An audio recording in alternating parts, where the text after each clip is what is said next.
अद्भुत दृश्य है। अमेरिका के उपराष्ट्रपति जेडी वेंस दौड़ दौड़कर ऐसे पाकिस्तान पहुंच रहे हैं जितना नोएडा गाजियाबाद का आदमी दिल्ली के कनॉट प्लेस इंडिया गेट पे नहीं जाता है। डोनाल्ड ट्रंप दिन भर में 3 बार फोन लगाते हैं इस्लामाबाद। पहलगाम हमले की भूमिका लिखने वाला आसिम मुनीर शांति का सबसे बड़ा मुनीम बनता फिर रहा है और हमारे विश्व गुरु और उनके चेले बैठकर ताली पीट रहे हैं। सबकी समझ में आ रहा है कि कहने को कोई कुछ भी कहे, कितना भी गाल बजा ले, कितने भी इश्तिहार छपवा ले, लेकिन दुनिया की नजरों में हम न 3 में हैं और न 13 में। एस जयशंकर भले पाकिस्तान को दलाल कहें, लेकिन हकीकत यह है कि अगर शांति वार्ता कराने में पाकिस्तान की कामयाबी की कामना इस धरती पर सबसे ज्यादा कोई कर रहा है तो वो नरेंद्र मोदी कर रहे होंगे। क्योंकि पाकिस्तान अगर ईरान और अमेरिका के बीच समझौता कराने में सफल हो जाता है तो नरेंद्र मोदी की झुकी हुई गर्दन में थोड़ी सी जुम्बिश आ सकती है, वरना यह पोल खुल चुकी है कि नकली विश्व गुरु की हालत खराब है, क्योंकि बेंजामिन के देश को पापा बनाने के चक्कर में लंका लग चुकी है भारत की विदेश नीति की। इस वीडियो को अंत तक देखिए और समझिए कि कैसे अमेरिका और इजराइल की आरती उतारते उतारते बड़े हजूर दुनिया की नजरों में हास्यास्पद हो चुके हैं, और उन देशों की नजरों में तो बहुत ज्यादा जिनके नेतृत्व की दावेदारी हासिल करने के लिए हजूर के पहले वालों ने कड़ी मेहनत की थी, लेकिन कमअक्ली, कमजोरी और कमबख्ती ने सारा बेड़ा गर्क कर दिया है। चलिए विस्तार से समझते हैं इसको। जिस ईरान से याराना था वो हमारे जहाजों पर गोली दाग रहा है। होर्मुज से ईरान नहीं निकलने दे रहा हमारे जहाजों को, वहां से निकल भी गए तो अमेरिका नाकेबंदी किए बैठा है।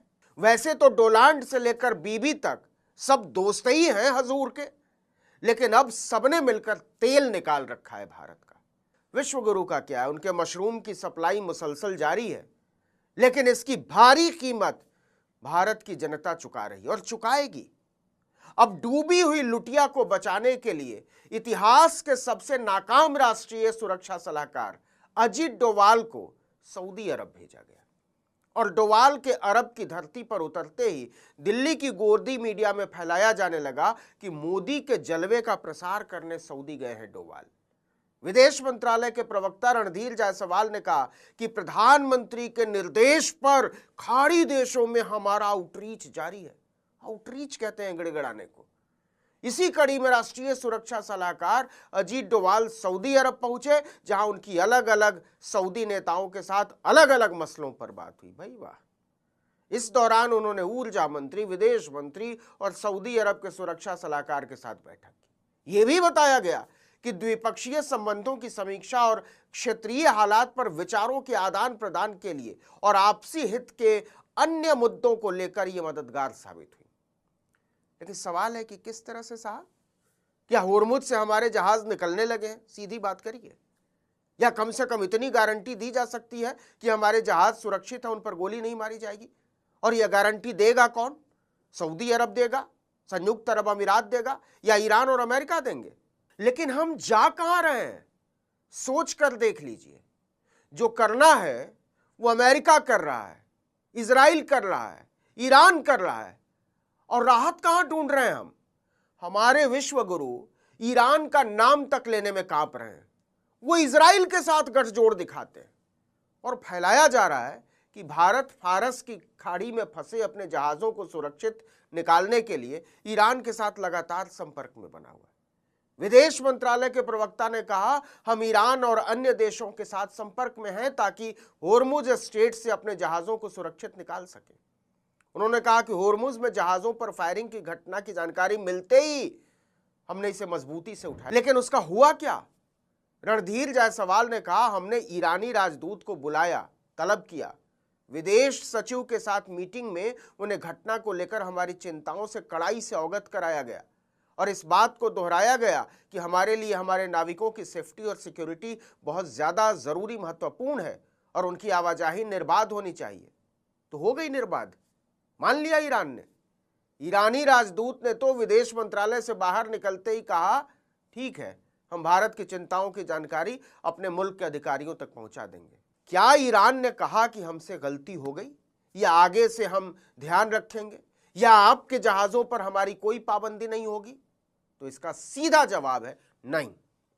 अब जरा खेल को और ठीक से समझिए, बारीकी क्या है। ईरान संकट के बीच शांति का कटोरा लेकर सऊदी अरब क्यों पहुंचे एनएसए अजीत डोभाल? क्योंकि सऊदी अरब की पाकिस्तान के साथ भी डिफेंस डील है।